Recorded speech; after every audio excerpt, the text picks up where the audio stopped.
하나님이 기뻐하시는 것이 없다는 사실을 기억하시기 바랍니다. 그냥 한두 만둥이 아니라 정말로 열심히 힘을 다해서 주어진 모든 해야 할 일들을 잘 감당하고 있구나. 이 모습은 하나님이 가장 기뻐하시고 또 하나님이 가장 바라시는 모습이 아닐까. 오늘 본문 속에 기록되어져 있는 예수님의 제자들의 많은 모습 속에서 특별히 오늘 베드로의 설교 가운데에 많은 사람들이 삶의 변화를 느끼게 됩니다. 그 모습은 두려워 떨고 예수님을 모른다고 부인했던 베드로였지만 주님은 다시 그를 부르셔서 내 양을 먹이고 내 양을 치라고 내 양을 먹이라고 그렇게 말씀하셨던 그들. 주님이 약속하신 대로 성령의 충만함 속에서 그들은 모든 것이 다 변했습니다. 곧 육신의 겉모습은 변하지 않았는지 몰라도 그들의 속사람은 완전히 변화되어졌다는 사실입니다.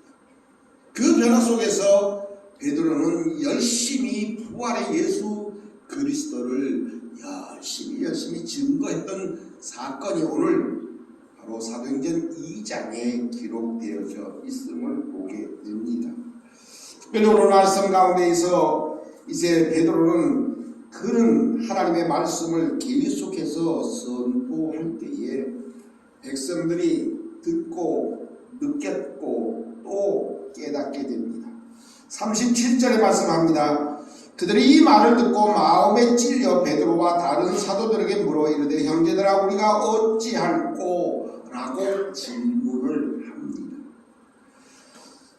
베드로의 설교를 들은 많은 사람들이 마음을 찔렸다고 이렇게 말씀합니다. 이 찔렸다고 하는 이 단어는 어떤 모습이냐 하면 대단히 강한 표현입니다. 때리다 라고 하는 표현도 있고 더 나아가서는 실신시키다 라고 하는 말씀도 있습니다. 또 다른 의미로는 격하게 찔러서 관통했다라고 그렇게 표현을 하기도 합니다. 이 말로 비유어 보면 베드로의 설교를 들은 많은 이스라엘 사람들의 마음에 찔림이 너무너무 컸던 겁니다. 칼에 찔려서 관통할 만한 그러한 고통과 그러한 아픔과 그러한 깨달음이 그들에게 있었던 것을 보게 됩니다. 그래서 그들은 우리가 어찌할꼬 질문하고 또한 그 질문 속에서 베드로는 다시 한번 이렇게 말씀합니다. 38절 말씀을 함께 봉독합니다. 시작. 베드로가 이르되 너희가 회개하여 각각 예수 그리스도의 이름으로 세례를 받고 죄 사함을 받으라. 그리하면 성령의 선물을 받으리니 라고 말씀하고 있다는 겁니다. 그 당시에 예루살렘에 거주하는 살고 있었던 사람들의 숫자가 역사학자들이 말하기를 2만 5천 명에서 한 3만 명쯤이 예루살렘에 살고 있었다라고 그렇게 얘기합니다. 그런데 오늘 말씀 가운데 기록을 통해서 보면 놀랍게도 41절에 이런 결과를 이야기합니다. 그 말을 받은 사람들은 세례를 받으며 이날에 신도의 수가 3천이나 더 하더라 라고 성경은 이렇게 증거합니다. 다시 말하면 3,000명 정도의 사람들이 이제는 새 교회의 가족이 될 수 있었다고 말씀합니다. 사도행전 4장에 보면 4장 4절에 보면 더 놀라운 사건이 있습니다.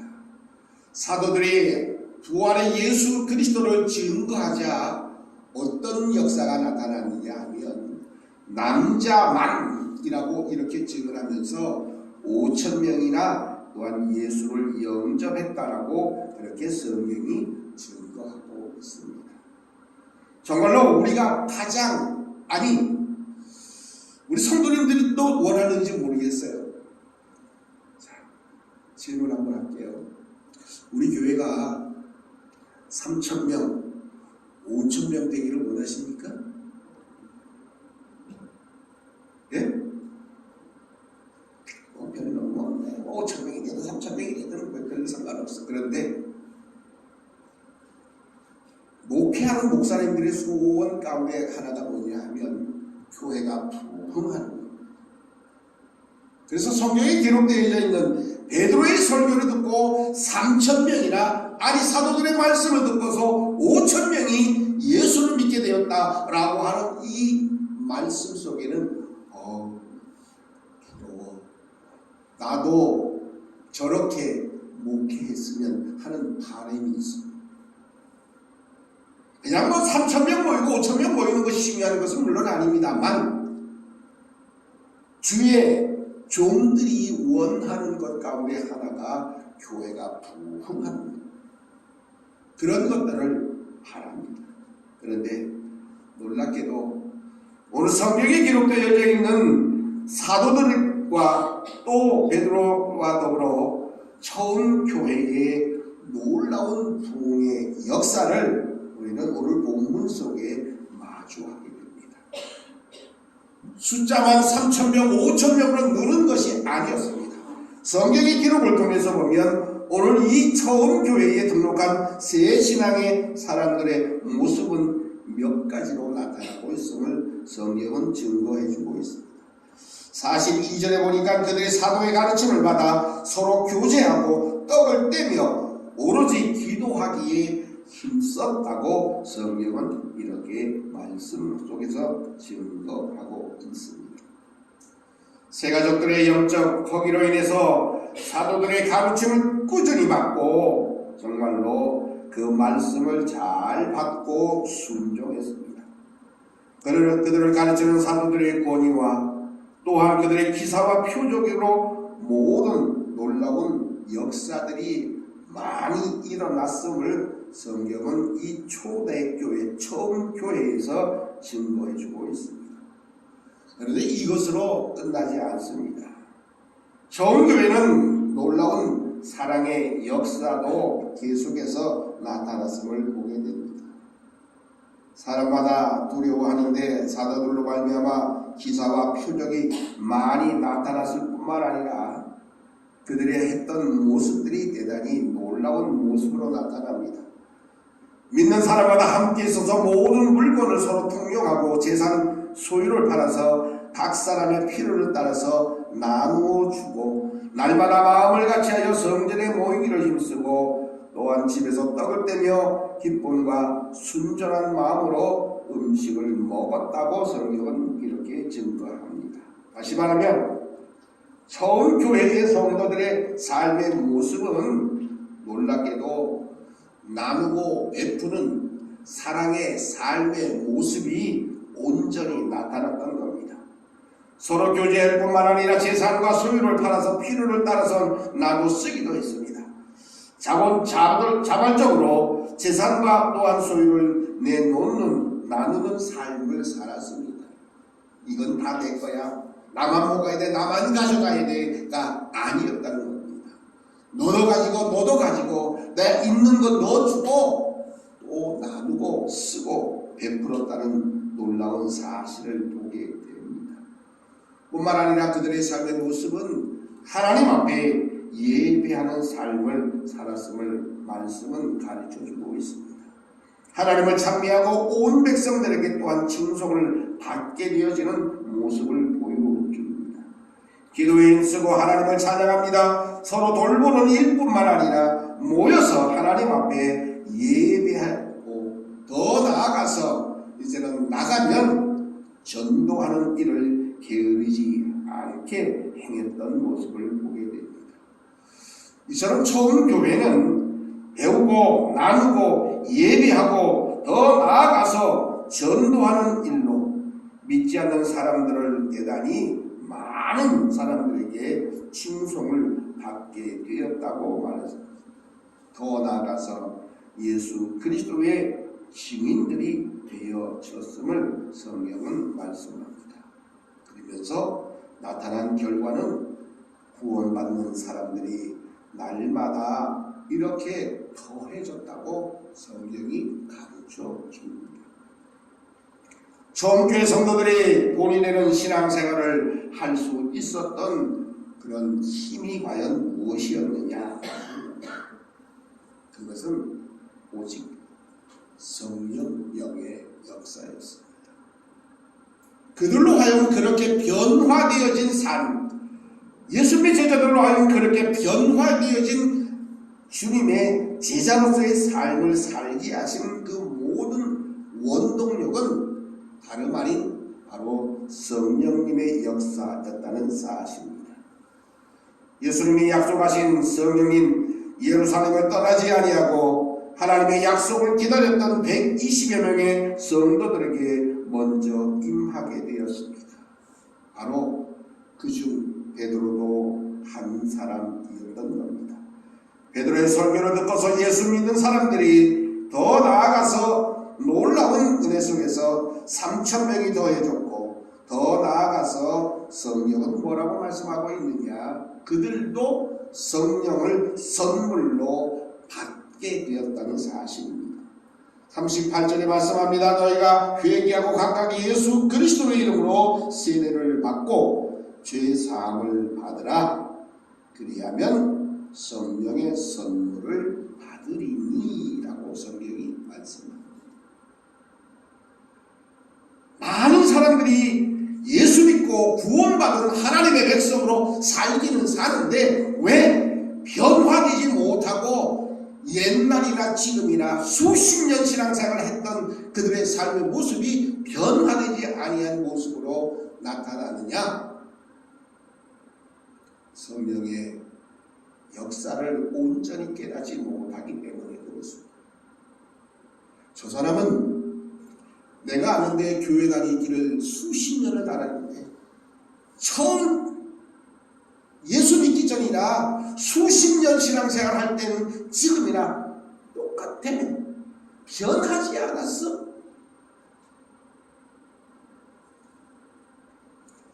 그 모습이 하나님이 과연 원하시는 모습일까?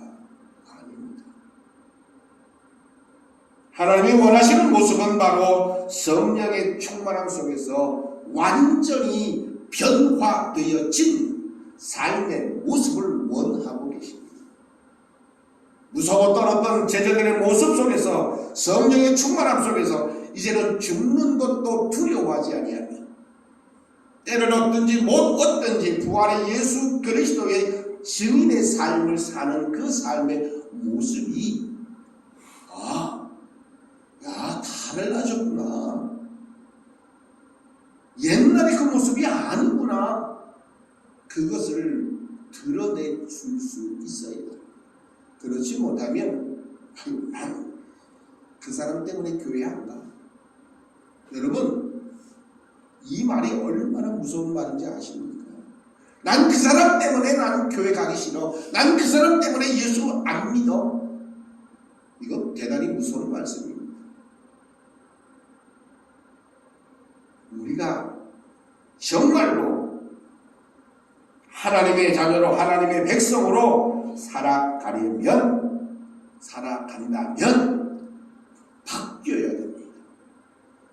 옛날의 내 모습이 아니라 변화되어진 삶의 모습을 우리가 보여주지 못하면 그렇지 뭐 교회 간다고 뭐 예수 믿는다고 변한 거 하나도 없어.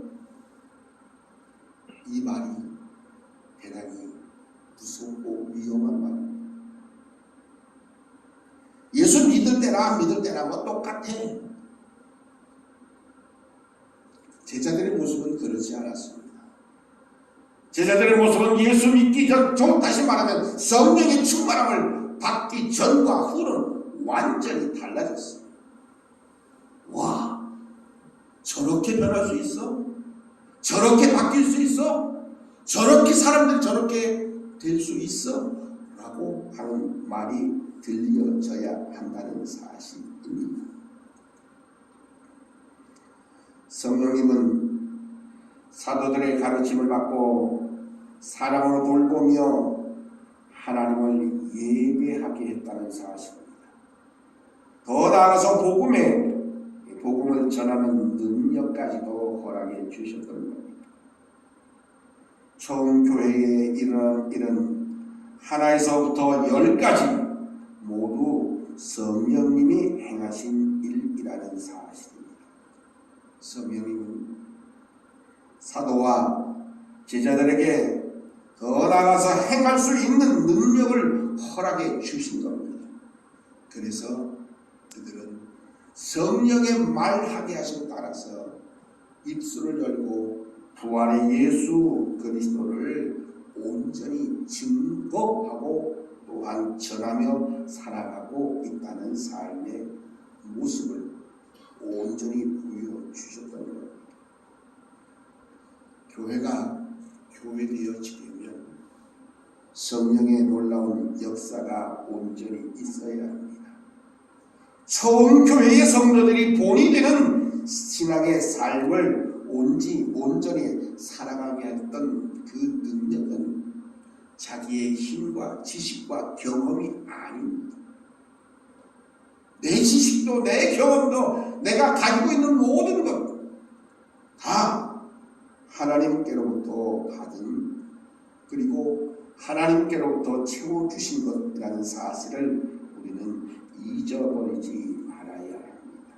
진정한 삶의 모습 속에서 변화되지 못하면 많은 사람들에게 손가락질 받고 질타를 받습니다. 교회에 가도 변한 게 없어. 우리 자녀들이 마찬가지입니다. 기껏 교회 갔다 왔는데 교회 갔다 와서는 오히려 더 열심히 잘 해야 하는데 교회 갔다 올 때나 교회 가기 전이나 똑같다면 누가 교회 가라고 말할 수 있겠느냐. 오늘 하나님의 말씀이 다시 한번 우리들에게 분명히 말씀 속에서 가르쳐 줍니다. 이 모든 변화되어진 제자들의 모습은 다름 아닌 바로 성령의 역사였고 성령의 능력이었습니다. 이것은 바로 복음의 놀라운 은혜 속에서 나타났습니다. 무서워했던 겁내했던 예수님의 많은 제자들과 성도들, 그러나 그들의 삶의 모습을 완전히 바꿔놓은 것은 바로 성령님의 놀라운 역사였던 겁니다. 그들은 나가서 예수 그리스도를 증거합니다. 그들은 나가서 삶의 모습 속에서 친히 삶을 통해서 보여주었습니다. 그랬더니 사람들이 변화되어진 그들을 보고서 칭송을 합니다. 그 칭송 속에서 더 많은 구원받은 사람들이 날마다 더 하얘지는 그러한 은혜의 역사가 오늘 있었음을 성령이 우리들에게 증거합니다. 성령님은 지금도 수많은 믿음의 사람들과 함께하며 역사하고 계십니다. 오늘도 우리는 성령님이 이끄시는 삶을 살아가기를 간절히 소망해야 합니다. 성령님은 성령님대로 나는 나대로 따로따로 하는 삶이 아닙니다. 바로 그들의 삶의 모습은 오직 성령님과 동행하는 삶입니다. 그 성령님과 동행하는 삶의 모습 속에 교제의 역사가 있고 더 나아가서 나눔의 역사가 있고 더 나아가서 선교의 역사가 있습니다. 그리고 가장 중요한 하나님 앞에 예배하고 기도하는 삶의 모습이 그들에게 있어졌다는 것입니다. 제가 늘 이야기하지만 하나님 앞에 예배하는 사람들만큼 건강한, 다시 말하면 영육이 강건한 사람은 없습니다. 하나님 앞에 예배하는 자들만큼 영육이 건강한 사람은 없다는 사실입니다. 아이 목사님, 나는 교회 가서 예배 안 드려도 나 뭐 시간 되면 다 내가 알아서 내 예배 드려요. 천만의 말씀. 그건 자기 생각일 뿐이에요. 예배당에 오지도 아니하며 하는 많은 사람들은 난 그래도 예수 믿고 있어요. 예수 믿고 있다. 성령이 우리들에게 말씀하시고 가르쳐 주시는 그 모습이 하나님 앞에 모여서 나누고 교제하며 또한 기도하며 하나님 앞에 예배하는 이 모습만큼 귀한 모습은 없다는 사실. 그 공동체 가운데에 하나님의 놀라운 은혜와 능력의 역사가 온전히 있어진 겁니다. 처음 교회를 이끈 것은 베드로와 같은 제자들의 모습이 아닙니다. 사도들이 전부가 아닙니다. 그 모든 중심은 바로 성령님의 역사하심이 반드시 함께 할 때 놀라운 은혜의 역사가 나타난다는 사실입니다. 오늘 마음에 찔려서 우리가 어찌할꼬 라고 했던 그들에게 베드로는 너희가 회개하여 각각 예수 그리스도의 이름으로 세례를 받고 죄 사함을 받으라 그러면서 성령의 선물을 받게 된다고 말씀합니다. 성령님은 우리로 하여금 하나님의 거룩한 자녀로 백성으로 하나님의 일꾼으로 하나님의 증인으로 살게 해 주십니다. 그 은혜 오늘도 하나님 앞에 예배하는 우리 모든 믿음의 백성들의 삶 속에 온전히 나타나기를 간절히 바랍니다. 원하옵기는 우리 모든 믿음의 백성들 하나님 앞에 예배하고 하나님의 은혜 안에서 교제하며 하나님의 은혜 안에서 나누고 하나님의 은혜 속에서 예수 그리스도를 증거하는 그 삶이 바로 성령의 역사임을 다시 한번 분명히 믿으시고 매일매일의 삶의 모습 속에서 믿음의 사람으로 우리 성령님과 더불어 매일매일을 살아가시는 우리 모두가 되시기를 간절히 바랍니다.